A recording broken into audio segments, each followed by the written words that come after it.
오늘도 하나님의 크신 은총이 여러분과 함께 하시기를 주님의 이름으로 축원합니다. 오늘 에베소서 5장의 말씀을 우리가 지금 공부하고 있는데요, 이 에베소 5장의 말씀은 그리스도인들의 지혜로운 삶에 관해서 이야기하고 있죠. 어떻게 하면 우리가 지혜로운 삶을 살아갈 수 있을까, 그것을 이야기하고 있는데, 오늘 본문에서 사도 바울은 에베소 교회를 향해서 빛의 자녀로 살아가는 삶이 온전한 삶이다 라고 하는 것을 우리 5장 초반부에서부터 계속 이야기하고 있습니다. 자, 빛의 자녀로서의 삶이라고 하는 것은 그리스도인의 영적인 정체성에 관한 이야기입니다.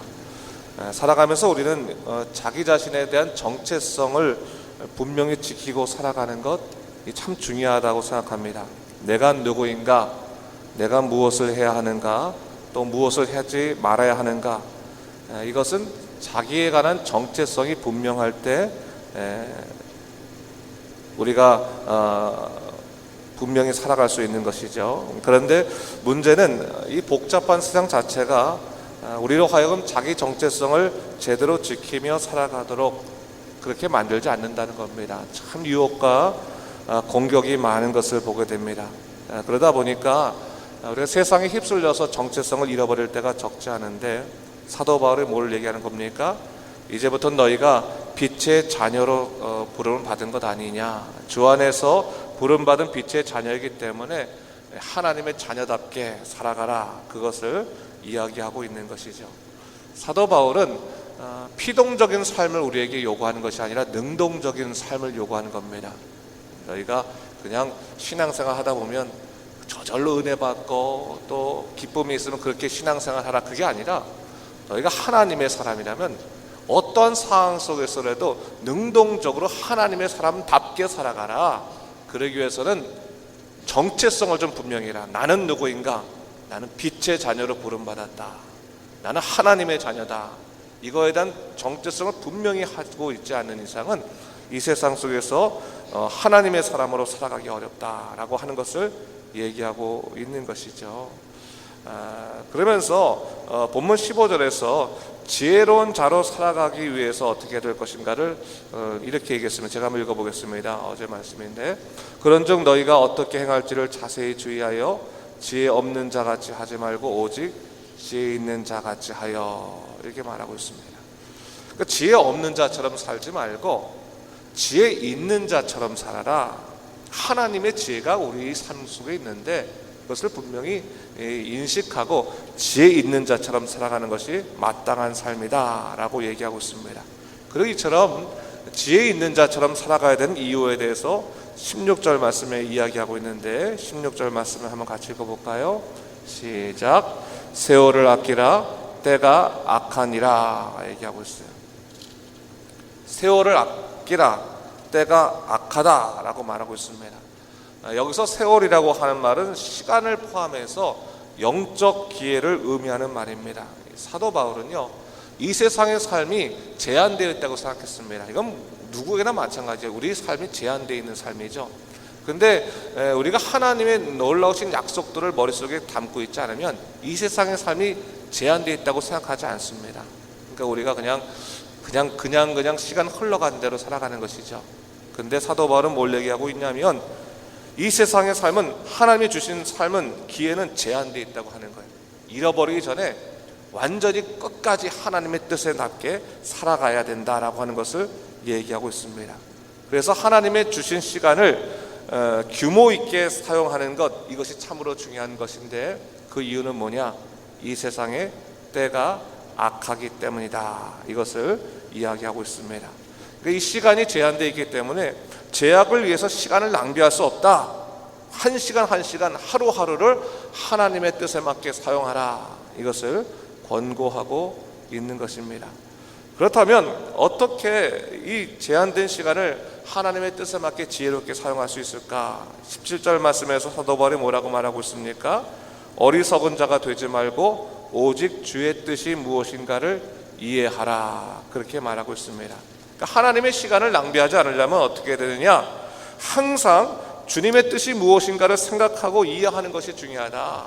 오늘 우리가 그냥 시간을 그냥 지나가는 대로, 흘러가는 대로 두지 말고 내가 오늘 하루 동안 하나님의 뜻에 맞게 살기 위해서는 어떻게 해야 될 것인가를 이해하고, 여기서 이해하다고 하는 것은 분별하다고 하는 말, 묵상하다고 하는 말이 포함되어 있는 단어입니다. 그래서 항상 주님의 뜻을 묵상하면서 어떻게 하면 내가 이 시간을 하나님께 영광 돌릴 수 있을 것인가, 하나님의 뜻에 맞게 살아갈 수 있을 것인가를 충분히 생각하는 것, 그것이 바로 시간을 지혜롭게 사는 것이고 지혜롭게 쓰는 것이고, 중요한 것은 그렇게 하지 않는다면 우리는 어리석은 자처럼 시간을 낭비하고 말 것이다. 그것을 이야기하고 있습니다. 여러분, 우리가요 하루를 보내면서 그런 것 같아요. 하나님의 뜻을 묵상하면서 어떻게 하면 하나님께 영광 돌릴 수 있을까?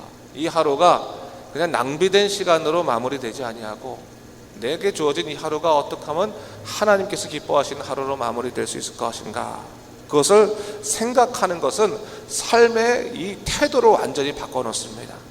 그냥 어지럽고 복잡한 일이 있으면 에휴 오늘 하루만 잊어버리면 되지 하면서 그냥 눈 감고 그냥 귀 닫고 그냥 끝내고 싶은 그런 날들이 많이 있는데, 오늘 사도 바울은 뭘 얘기하고 있습니까? 그렇게 마무리하지 말라는 거예요. 어떤 하루도 하나님 보시기에 아름다운 하루로 마무리하기 위해서 항상 주님의 뜻이 무엇인가를 분별하도록 해라 라고 하는 것을 얘기하고 있는 것이죠. 그런 의미에서요 여러분, 큐티 하는 것은 참 중요한 것 같아요. 큐티를 왜 하느냐? 하루하루 말씀 가운데서 우리 하루를 정확하게 바라보기 때문에 우리가 큐티하지 않습니까? 이 새벽 기도도 마찬가지입니다. 아침에 와서 말씀을 듣고 나서 오늘 하루 어떻게 하나님의 뜻에 맞게 살 것인가를 우리가 한번 고민하고 되새김질을 할 수 있으면 이 하루가 달라지는 겁니다. 그래서 사도 바울에게 있어서는 뭡니까? 시간을 능동적으로 사용하고 그리스도인들은 능동적인 신앙생활을 하는 것이 마땅하다. 그냥 피동적으로 세상에 이끌려가면서 살아가서는 안 된다. 바른 정체성, 분명한 정체성을 가지고 살아가야 된다. 그것을 얘기하고 있는 것이죠. 그러면서 사도 바울이 18절에서 아주 의미 있는 이야기를 하나 하고 있는 것을 볼 수가 있습니다. 18절 말씀 한번 같이 읽어볼까요? 시작. 술 취하지 말라. 이는 방탕한 것이니 오직 성령으로 충만함을 받으라. 얘기하고 있습니다. 사도 바울이요 시간에 관한 이야기를 하면서 갑자기 술에 관한 교훈을 하고 있습니다. 조금 이게 언밸런스한 것 같은 그런 건데, 이것은 단순히 음주를 말하기보다는 술의 특징을 통해서 정체성에 관한 얘기를 하는 겁니다. 그럼 술이라는 것이 뭡니까? 자기 정체성을 잃어버리게 하고 시간을 어떻게 보면 헛되이 보내게 하는 것이기 때문에 이 술 취하지 말라고 얘기하고 있는 거죠. 술을 왜 마시는 겁니까? 이 골잡한 일이 있으면 에휴 좀 세상도 잊어버리고 좀 내 자신도 좀 훌훌 털어버리고 한잔 하자 하면서 술 먹고 그냥 시간을 보내버리지 않습니까? 사도 바울은 자기 자신이 누구인지 모르면서 그것을 정체성을 잃어버리면서 시간을 낭비하는 것에 대해서 굉장히 아주 심각하게 보고 있는 거예요. 술 취하면 자기 자신이 누구인지 잊어버리지 않게 되지 않겠느냐, 그러지 말라고 하는 거예요. 술 취하는 것은 결국 방탕한 것이다.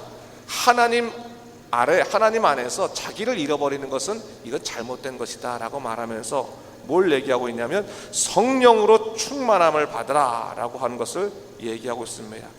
오히려 성령 충만함을 받음으로 네 자신이 누구인지 네가 어떻게 살아가는지를 분명히 깨닫고 살아가는 것이 중요하다. 성령 충만하지 않으면 우리는 하나님의 사람으로 분명히 설 수 없다. 세상의 유혹들과 공격들 속에서 우리가 이겨낼 수 없다. 세상에 따라서 우리가 흘러갈 수밖에 없다. 그것을 얘기하고 있는 것이죠. 자, 그렇다면 성령 충만하기 위해서는 어떻게 해야 될까? 오늘 본문에 보니까 19절에서부터 21절까지의 말씀에서 쭉 설명하고 있습니다. 첫 번째 19절에서 뭘 얘기하고 있습니까? 신령한 찬송으로 주께 드리는 삶을 살아야 된다 얘기하고 있습니다. 성령 충만한 삶의 첫 번째는 뭐냐? 항상 하나님을 생각하고 하나님께 영광 돌리는 찬양의 삶을 살아가는 것이 중요하다. 신령한 찬송으로 주께 드리는 삶이 중요하다. 여기서 말하는 찬송은 음악을 포함해서 모든 마음의 그 방향을 얘기하고 있는 것입니다. 항상 하나님께 영광 돌리는 삶, 항상 하나님께 찬송하는 삶, 그것을 영적인 습관을 들여야 된다라고 하는 것을 얘기하고 있는 것입니다.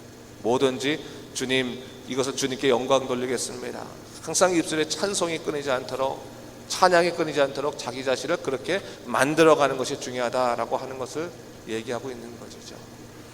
제가 이전에요, 어떤 심리학자가 실제적으로 대중문화를 갖다가 연구하면서 결과를 이렇게 낸 적이 있어요. 실제로 이제 그 결과인데, 그 입술에서 기쁜 노래를 많이 하는 사람들은 노래가, 그러니까 인생도 기쁘게 가고, 그 입술에서 슬픈 노래를 자꾸 부르는 사람들은 슬프게 간다고 하는 거예요. 그래서 그 입술의 그 노래가 얼마나 중요한지를 알라라고 하면서 노래를 부르려면 그 노래를 좋은 노래, 기쁜 노래를 찾아서 부르는 것이 중요하다라고 하는 것을 한 심리학자가 사람들의 이 인터뷰 기사를 통해서 이걸 이제 앙케이트 조사나 설문조사를 통해서 이렇게 밝혀낸 적이 있습니다. 하물며 우리 입술에서 하나님에 관한 찬양이 끊이지 않으면 어떻게 되겠습니까? 항상 하나님 찬양이 우리 마음속에 있으면 성령께서 우리를 기뻐하셔서 우리를 붙잡으시게 되는 것이죠. 찬양을 끊이지 말아야 된다라고 하는 것을 얘기하고 있는 거예요. 성령께서도 입술에 찬양 부르는 사람을 참 좋아하십니다. 찬양 부르면 우리 마음에 때로는 어려움이 있고 힘든 것이 있다 할지라도 성령께서 우리 마음 위로하시는 거예요. 입술에서 안 나오면 찬양을 트시면 되는 거예요. 찬양 틀어놓으면 그 성령의 메시지가 자꾸 우리 마음에 흘러들어오면서 우리로 하여금 굳건하게 만들어지는 그런 역사가 있다라고 하는 것이죠. 예수 믿는 사람은 자꾸 찬양에 노출돼야 되는 겁니다. 그리고 두 번째 20절에서 뭘 얘기하고 있습니까? 범사에 항상 예수 그리스도의 이름으로 하나님께 감사하는 것, 이것이 우리를 성령 충만하게 한다라고 얘기하고 있는 것이죠. 범사에 하나님의 이름으로 감사하는 것 중요하다. 범사라고 하는 것은 뭡니까? 언제나 끊이지 아니하게 라고 하는 것이죠. 사실 우리는 가만히 우리 인생을 살펴보면 감사라고 하는 것이 일상적이진 않은 것 같아요. 일상적이진 않은 것 같아요. 그냥 평상시에 어떤 삶을 이뤄가다가 좋은 일이 있으면 그때서야 감사 한번 하고 또 금방 잊어버리고 그냥 가게 되는데, 이 감사라고 하는 말에 원래 히브리어는 기억하다고 하는 말과 이어지는 겁니다. 영어도 마찬가지. 영어도 thank라고 하는 말, 우리가 감사하다고 하는 말은 think라는 말과 사실 이게 같은 의미에서 사용되는 거거든요. 같은. 그러니까 사실은 이 히브리어에서는 감사하는 삶, 그러면 뭐냐면 항상 하나님의 은혜를 기억하는 삶, 생각하는 삶, 요게 같이 이어지는 겁니다. 그래서 감사하면 하나님의 은혜를 기억할 수밖에 없는 것이고, 하나님의 은혜를 기억하면 하나님께 감사할 수밖에 없는 것이죠. 오늘 사도 바울은 뭘 얘기하고 있냐면 항상 감사함을 통해서 하나님 안에서 그 은혜를 기억하는 삶을 살아가야 된다. 그럴 때 성령 충만한 삶을 살아갈 수 있다. 이것을 분명히 이야기하고 있는 것이죠. 그래서 우리 입술에 하나님에 대한 감사가 있으면 하나님의 능력을 경험하는 삶을 살 수 있게 된다라고 하는 것을 얘기하고 있는 것입니다. 21절 말씀에서는 뭘 얘기하고 있냐면 세 번째로 성령 충만한 삶은 뭐냐? 그리스도를 경외함으로 피차 복종하는 삶이다. 다르게 말하면 서로 간에 순종하고 사랑함을 통해서 그리스도를 높이고 성령 충만하게 된다라고 하는 것을 얘기하고 있는 것이죠. 여러분, 우리가 그리스도를 높이는 삶을 살게 되면요, 상대방에 관해서 순종과 섬김의 자세가 일어납니다. 그리고 항상 겸손히 서로를 섬기면 그리스도께서 높아지시는 것입니다. 성령 충만할 때 우리는 남들을 섬길 수 있을 것 같아요. 성령 충만할 때. 여러분, 자아가 약한 사람일수록 자존심이 강합니다. 사실은 자아가 약한 사람일수록. 남들이 자기한테 조금만 뭐라고 했을 때 막 성격이 막 성질이 나고 화를 내고 막 조그만 일에 크게 반응하는 사람들은 사실 자아가 약해서 그런 겁니다. 이 자아가 약하다고 하는 것은 그 자신의 안에서 뭔가 의지할 것이 없다고 하는 것이거든요. 성령 충만하다고 하는 것은 결국 뭐냐면 성령이 우리 마음에 내주하심을 통해서 우리가 어떤 상황 속은 내주 하나님이 나와 함께 계신다라고 하는 온전한 신뢰감과 확신이 있는 것입니다. 그 온전한 신뢰감과 확신이 있으면 사실 여러 가지 것들에 흔들릴 이유가 없습니다, 여러분. 그러면 뭐예요? 남들을 섬길 수 있게 되는 거예요. 다른 사람들이 뭐라 그래도 그것을 이해하고 더 그를 섬기고 불쌍히 여기고 하나가 되고 그런 것을 될 수 있는데 바로 그것을 얘기하고 있는 거죠. 성령 충만하면 우리도 주님께 순종할 수 있게 되지만 그렇지 못하면 순종하지 못한다라고 하는 것을 얘기하고 있는 겁니다. 자, 오늘 우리가 사도 바울의 교훈을 들으면서 하나님의 사람으로서의 분명한 정체성을 다시 한번 깨닫게 되는데, 결국 빛의 자녀로서 능동적으로 살아가기 위해서 우리는 뭡니까?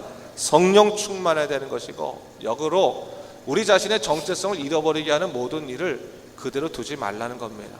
그냥 난 잊어버리겠다, 난 골치 아프다, 그렇게 자지 말고, 잠을 잘 때도 뭐예요? 항상 잠깐 기도할 때 하나님, 우리가 하나님의 사람으로 오늘 살아가게 하신 거 감사합니다. 비록 우리 인생에 있어서 어려움들이 아직까지 남아있지만 결단코 세상에 지지 아니하고 그리스도의 능력으로 이기는 삶을 살도록 인도하여 주시옵소서. 그렇게 하면서 마무리를 줘야지. 잠잘 때도 마무리 줘야지. 아유, 오늘 인생, 오늘 하루는 끝났다, 나 오늘 하루는 그냥 인생에서 잊어버리고 싶다, 그렇게 끝내지 말라는 거예요. 하나님의 은혜를 항상 마무리를 짓고 하나님께서 세우시리라, 일으키시리라, 도우시리라, 그런 확신을 가지고 항상 정체성을 가지고 살아가면 성령 충만함으로 우리가 믿음으로 이길 수 있을 것이다. 그것을 사도 바울이 이야기하고 있는 것입니다. 오늘 다시 한번 오늘 믿음으로 살아가시고 지혜로운 삶, 성령 충만한 삶, 하나님이 원하시는 믿음의 삶을 살아가신 여러분 되시기를 주님의 이름으로 축원합니다. 기도하겠습니다. 하나님 감사합니다. 오늘 하나님께서 우리 삶 가운데에서 또한 어떻게 우리가 정체성을 지키며 살아갈지를 또 알려주십니다. 주여, 우리가 살아가는 동안 세상의 여러 가지 일들로 인해서 몸이 피곤하고 마음이 피곤해서 내 자신도 잊어버리고 싶을 때가 상당히 많이 있었지만, 주님, 오늘 말씀을 통해서 사도 바울은 네 자신을 잊어버리지 말고 오직 성령 충만함으로 온전히 살라고 얘기하고 있습니다. 주님, 우리가 빛의 자녀로 살아갈 때 세상에 공격들이 있을 수 있지만 지지 아니하고 언제나 승리하는 삶을 살도록 인도하여 주시옵소서.